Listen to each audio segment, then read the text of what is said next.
palestrante. Doutora Denise permanecerá conosco e, na sequência de nossas apresentações, convido agora a próxima palestrante. Ela que irá falar sobre bronquiolite e pneumonia. Um novo capítulo na prevenção do vírus sincicial respiratório. Convido ao palco doutora Juliana Santoro. Nossa convidada é farmacêutica, formada pela Universidade Estadual de Londrina. Cursou o Master of Business Administration em Gestão de Mercados pela ISPM e é gerente de acesso ao mercado para vacinas na Sanofi. Para a saudação à nossa insigne palestrante, com a palavra a senhora presidente dos trabalhos, doutora Denise Eloy. Obrigada, Zélia. Seja muito bem-vinda, Júlia. Olha, Juliana, desculpa. Seja muito bem-vinda, Juliana. É um prazer tê-la aqui. Tenho muito carinho pela sua companhia. A Sanofi é uma das instituições fundadoras do Instituto Coalizão Saúde. Então, me sinto muito confortável em dividir aqui o palco com você. O palco é seu. Ligou? Ligou. Obrigada. Bom dia. Eu que agradeço, quero agradecer principalmente a Bea pela oportunidade. Eu trabalho com prevenção tem 7 anos na Sanofi e eu vou ter o prazer de apresentar aqui para vocês uma tecnologia bastante inovadora e acho que a gente tem um benefício importante aí de sustentabilidade para o sistema que deve ser bastante interessante. Eu acho que eu vou ficar em pé aqui para apresentar. A minha respiração está ruim mesmo. Tem um bebezinho aqui competindo o espaço comigo. Então, a minha respiração ela parece que está falhando, mas estou bem, tá? Está tudo bem. Os meus amigos do trabalho já acostumaram. Vocês não vão estar acostumados, mas eu estou passando bem. Esse aqui é o pointer, né? O verdinho passa. Deixa eu ver. Bom, para ficar claro, né, eu já fui apresentada, mas eu sou gerente de acesso na Sanofi. Eu vou falar hoje, gente, de um anticorpo monoclonal que vem para proteger os bebês do vírus sincicial respiratório. O vírus sincicial respiratório, para não falar esse nome toda hora, a gente acaba falando VSR, só para abreviar o nomezinho dele. Mas ele é um vírus bastante comum em todas as faixas etárias da nossa vida e os sintomas vão variando conforme a faixa etária que a gente tiver. Os sintomas eles costumam ser bastante graves nos recém-nascidos, nos bebês, mas também acomete com complicações os idosos. Nos recém-nascidos e nos bebês, principalmente até o 2º ano de vida, o vírus sincicial respiratório ele causa infecção do trato respiratório inferior, que é o que a gente conhece como bronquiolite e pneumonia. Mas ele também tem os seus efeitos de causar uma exacerbação de asma e também sibilância recorrente durante principalmente a primeira infância. O VSR é uma das causas de doença em recém-nascidos de maior, vamos dizer, criticidade, e estou falando isso globalmente. A gente está falando de quase 3 milhões de episódios de infecção de trato respiratório inferior por VSR no mundo, mais de 2 milhões de hospitalizações e também, infelizmente, mais de 66 mil casos de morte. Praticamente todas as crianças vão ser infectadas com VSR até os 24 meses de idade. A gente tem bastante literatura sobre isso, não sou eu que estou falando, não, mas é verdade, até os 2 anos, praticamente todas as crianças vão ter o contato com o vírus, e aí fica a questão se vai complicar ou não o quadro de cada uma dessas crianças. Mas também é muito comum essa carga ser significativa para os ambientes ambulatoriais e hospitalares. Pelo menos 1 em cada 5 crianças vai precisar de um atendimento ambulatorial para ter o cuidado necessário devido ao VSR. E 1 em cada 50 crianças, né, bebês, será hospitalizado por VSR dentro do 1º ano de vida. E é por isso que eu aproveitei a oportunidade para trazer para vocês hoje informações sobre o nirsevimab. O nirsevimab é um anticorpo monoclonal humano, é recombinante, altamente potente. Ele se liga, aqui do lado direito, a gente tem o desenho do nirsevimab, que é o anticorpo monoclonal, e do vírus sincicial respiratório. Ele se liga na proteína F de pré-fusão do vírus, então ele é bastante estável. E o que é legal é que ele tem uma meia-vida sérica prolongada. O que isso significa? A gente está falando de um anticorpo monoclonal que tem pelo menos 150 dias de proteção, o que é bastante diferente do que a gente tem disponível hoje. Então, 150 dias cobre-se, no mínimo, né, pelo menos, a sazonalidade inteira de circulação do vírus. É uma dose intramuscular, deve ser aplicado no começo da sazonalidade, da temporada do vírus, e confere proteção rápida, exatamente porque é um anticorpo monoclonal humano. A indicação dele é para todos os bebês, tá? Então, independente se é prematuro. Fica tranquila, continua aí. Eu esbarrei na mesinha aqui. Obrigada.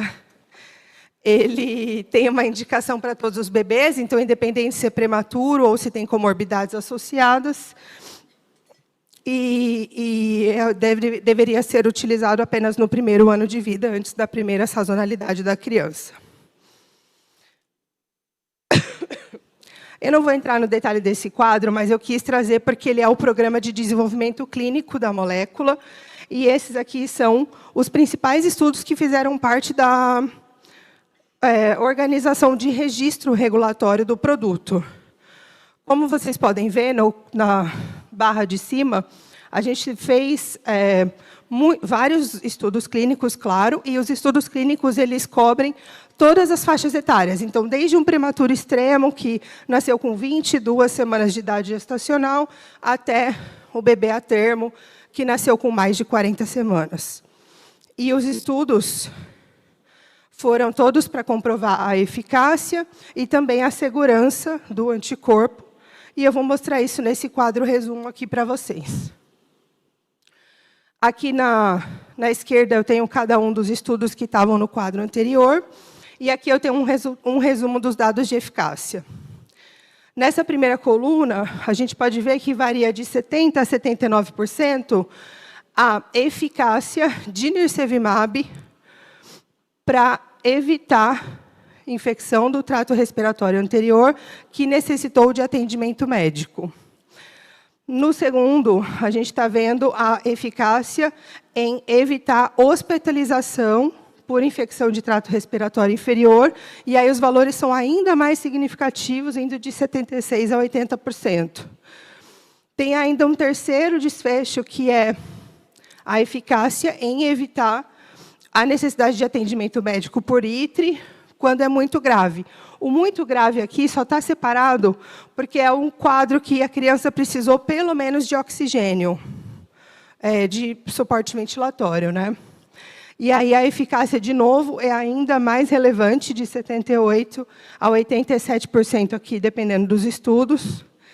E também tem uma informação muito legal que eu preciso compartilhar, que são os dois últimos dados aqui, que são eficácia em evitar a hospitalização independente da causa. Então, a criança que, mesmo que não teve comprovado o contato com o vírus sincicial respiratório, também deixou de ser hospitalizada por infecção de trato respiratório inferior.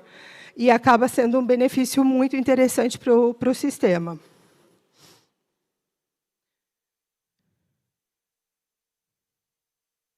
Foi.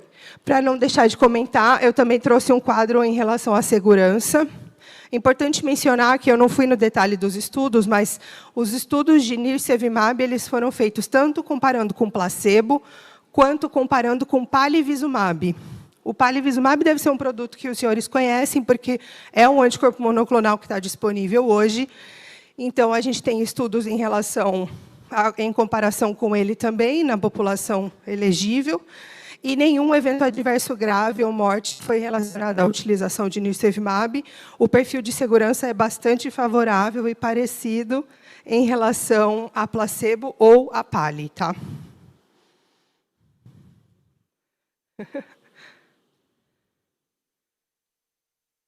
Foi. Esse daqui é um outro estudo que eu preciso comentar, que ele é um estudo clínico que foi feito pós o registro regulatório da molécula na maioria dos países, a gente chama de Harmony, mas ele é um estudo clínico que tentou mimetizar os dados de vida real. Então, uma parte da população recebeu nirsevimab e a outra parte da população não recebeu nenhuma intervenção, não é nem comparado a placebo. E a eficácia foi bastante consistente com os resultados que eu já mostrei anteriormente dos estudos clínicos pivotais que fizeram parte do registro. A gente está falando de uma eficácia de nirsevimab na prevenção de hospitalização de 83%. E ainda na prevenção de hospitalização considerada muito grave, de 76%.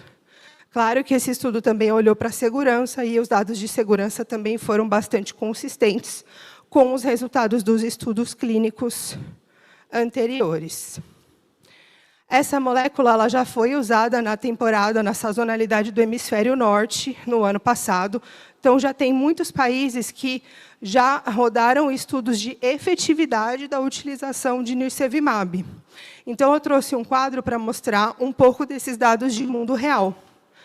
Nos Estados Unidos, eles incorporaram o produto para todos os bebês abaixo de 8 meses de vida, e eles atingiram uma eficácia de 90% na redução de hospitalização.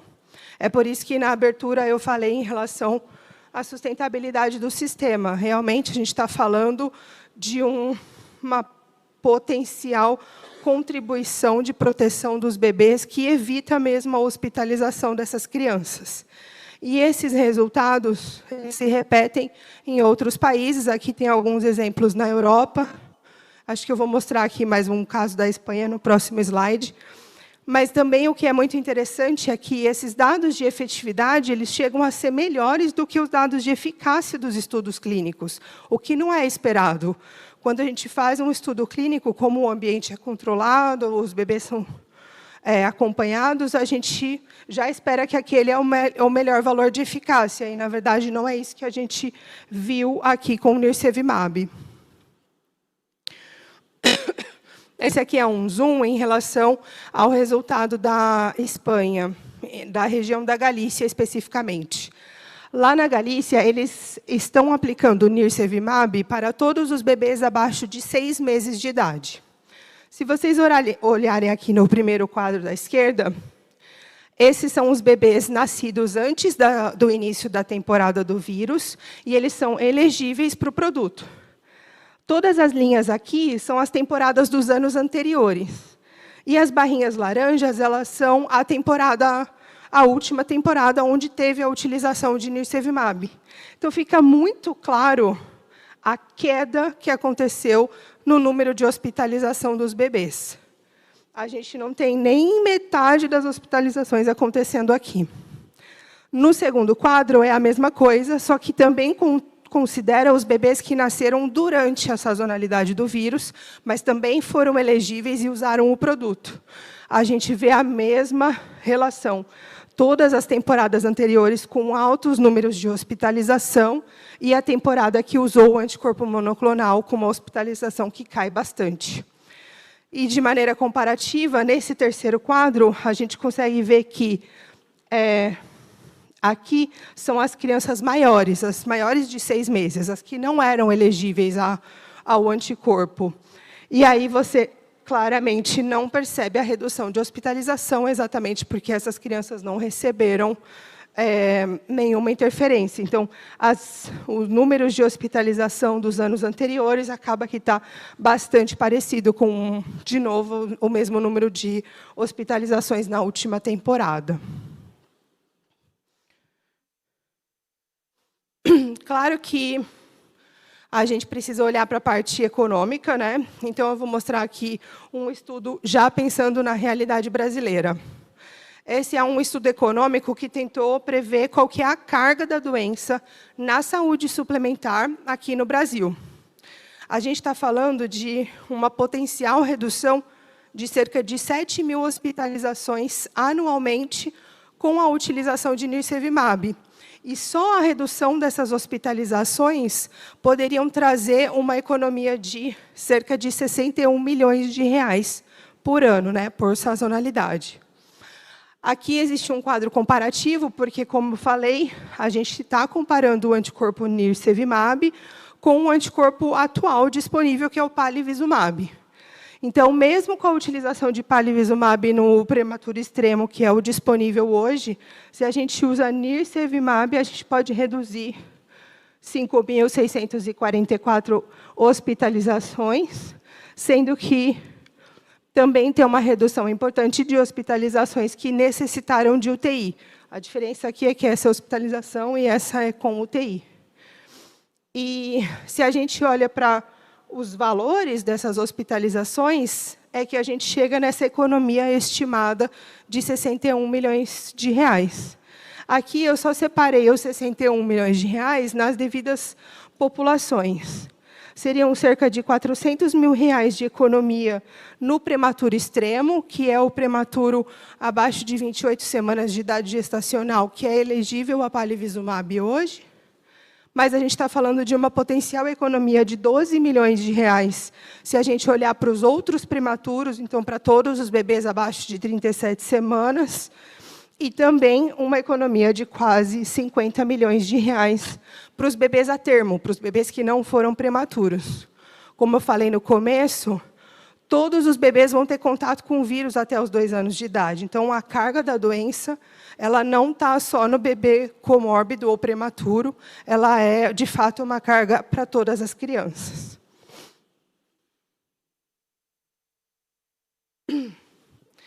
E agora eu vou só entrar no detalhe da análise de custo-utilidade e de impacto orçamentário que a gente desenvolveu para, de fato, apresentar essa tecnologia para o sistema de saúde suplementar.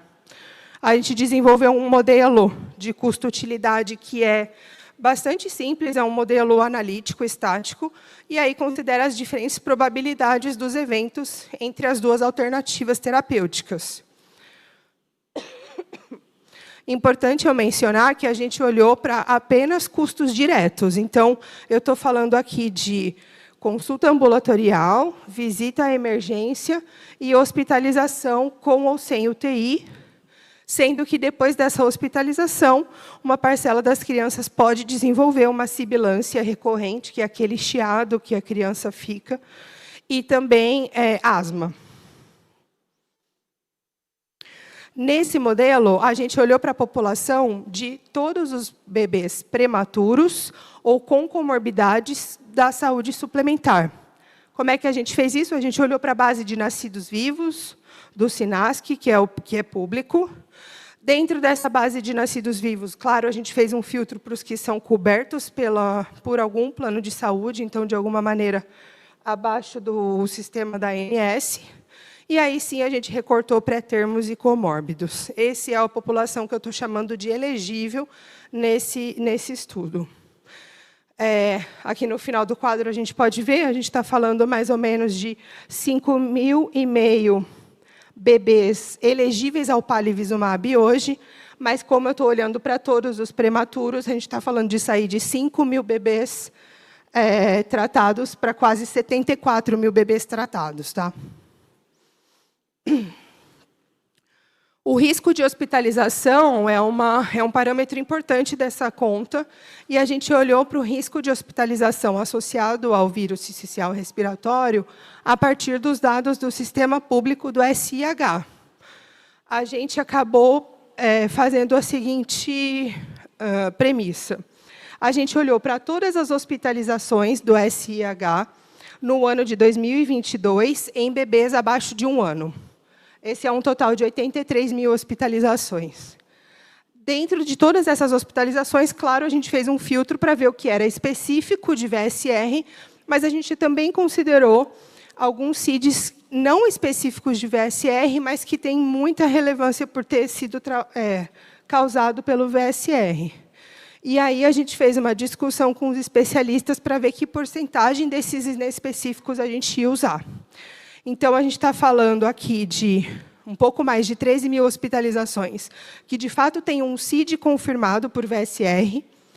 A gente está falando de 18 mil hospitalizações, que são 80% dos casos de bronquiolite atribuídos ao VSR. e um pouco mais de 28 mil hospitalizações, que são 60% dos casos de pneumonia atribuíveis ao VSR nesse bebê abaixo de 1 ano. Então, eu estou falando aqui de quase 60 mil hospitalizações só nos prematuros no ano de 2022.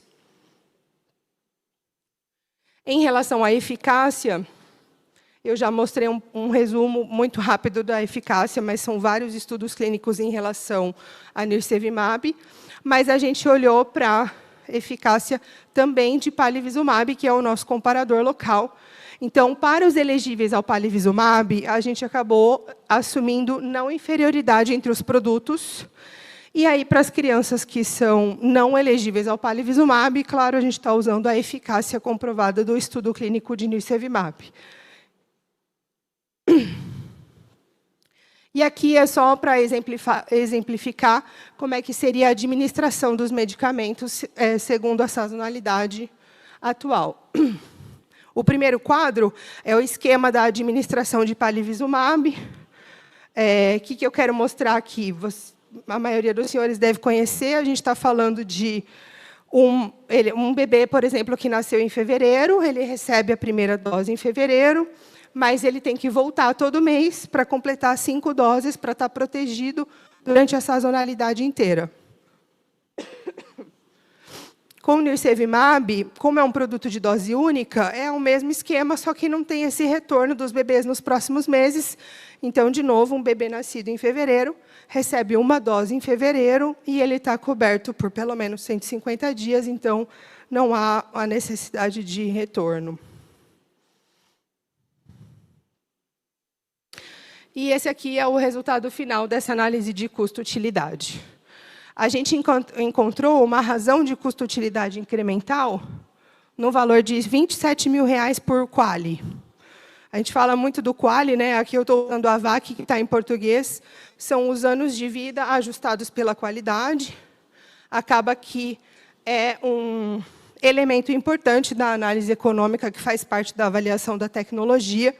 Mas acho que o que vale a pena comentar aqui é a potencial redução de desfechos. A gente está falando de sair de um anticorpo monoclonal que consegue proteger apenas prematuros extremos, então perto de 5 mil bebês, mas passar para pelo menos 40 mil, aqui a depender, claro, da adesão e da cobertura, mas que pode evitar muitos desfechos diretos, médicos diretos, a cada ano.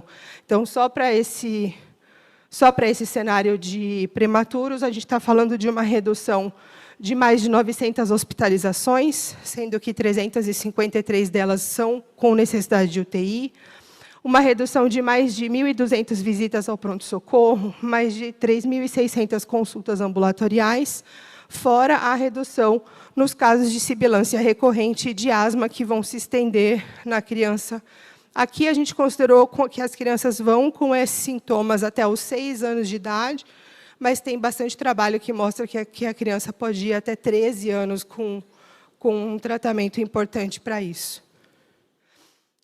A gente sabe que a ANS, na verdade, não determina um limiar de custo-efetividade, isso não cabe a nós discutir, mas se eu for olhar para o que existe hoje da Conitec como limiar, a gente está falando de um produto muito custo-efetivo, porque o valor de R$ 27.000 é metade do que é um PIB per capita hoje, que é mais ou menos R$ 50.000. E para não dizer que eu mostrei só a parte do custo-utilidade e do resultado do valor por quali, eu também trouxe qual que seria o impacto orçamentário para o sistema. Os parâmetros que eu já apresentei, eles valem aqui para o impacto orçamentário também, mas eu preciso comentar sobre a taxa de adoção. O cenário atual é o cenário com palivizumab. Então, a gente assumiu que o cenário atual, a taxa de adesão é de 60%. É um produto estabelecido que está sendo usado há vários anos, então a gente não imagina que o valor de 60% se alteraria. Eu mantive aqui para 5 anos. Mas, em relação ao cenário alternativo, que seria o novo anticorpo monoclonal, como ele é uma dose única no começo da sazonalidade, a gente espera, sim, que a adesão possa ser maior. É muito mais fácil a implementação quando você vai aplicar a dose num bebê apenas uma vez. Então, a gente parte dos 60% no primeiro ano, mas esse impacto orçamentário que eu tenho aqui já está prevendo que a adesão vai aumentando durante os anos, e aí eu estou chegando em 80% no 5º ano.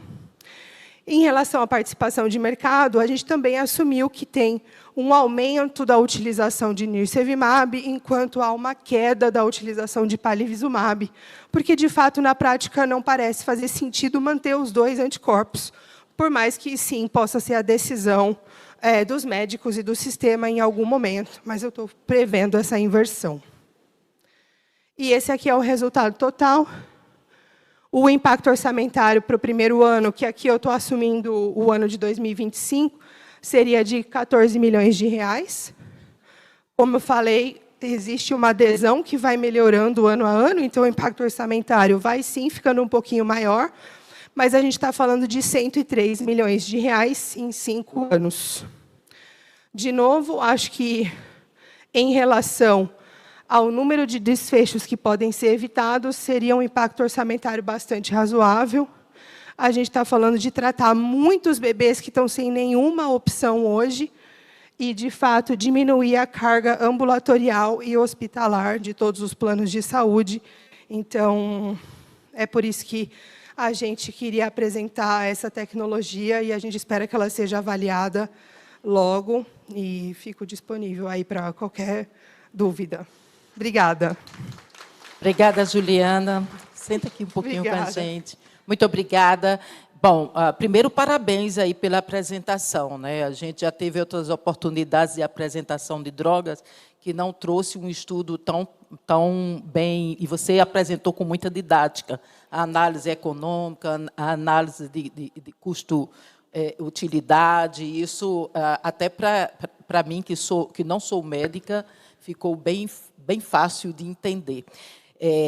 Teve um ponto que me chamou a atenção quando você diz que os estudos eles apontaram que, no aspecto eficácia, não existe inferioridade da droga atual, que é coberto pelo rol, né? Se comparada a essa nova droga, né? Então, pelo que eu entendi, a ampliação seria muito mais da população coberta, porque hoje é restrita a prematuros graves, foi isso? É isso. Então, qual, assim, em termos de impacto, você trouxe a parte financeira, quanto o impacto orçamentário da nova droga, mas como isso, com análise do que hoje se gasta na operadora com essa droga anterior, eu não sei se eu não percebi nenhum quadro comparativo. Vocês fizeram isso? Sim, a gente fez. Na verdade, em relação à eficácia, a gente tem um estudo que é o Medley, que estava no meu quadro ali. É que é muita informação, eu resumi muito, né? Mas o estudo Medley, ele comparou os dois produtos. Então, é um estudo de nirsevimab versus palivizumab. E, de fato, a eficácia de nirsevimab é maior. Só que é um estudo que também tinha como endpoint primário a segurança do produto, e não só a eficácia era o segundo. Então, a gente, de maneira conservadora, preferiu seguir com não inferioridade. Mas todos os dados, inclusive os dados de efetividade, apontam para uma superioridade do nirsevimab, porque, de fato, é um anticorpo mais atual que está cobrindo melhor. Em relação ao impacto orçamentário que você falou, a gente considerou tudo isso. Então, está considerado aqui nessa conta o gasto que o sistema já tem hoje com palivizumab, está considerado o gasto que o sistema tem com os desfechos, então, com as hospitalizações e consultas IPS. E aí, olhando para tudo isso, há um incremento de impacto, né? Há um incremento, um investimento de orçamento que é ali de 100 milhões nos 5 anos. Entendi. Muito obrigada. Imagina. Juliana, muito obrigada. Parabéns aí pela apresentação. Obrigada. E a gente fica torcendo para que não só o sistema de saúde suplementar, mas o sistema público também possa lançar mão de uma droga que traga mais qualidade de vida, especialmente às nossas crianças, mas que a gente consiga pagar também por isso, né? A gente fica aí nessa sempre luta da equação da sustentabilidade. Eu preferi não trazer os custos de produto aqui, para não parecer Não, tranquilo, entendi. ruim da minha parte, mas vai ser muito interessante por esse lado também. Tá bom. Muito obrigada. Eu gostaria de dizer que é a primeira vez que num palco da ABEA, 2 pessoas dão uma palestra ao mesmo tempo. Ela e o bebê. Sim.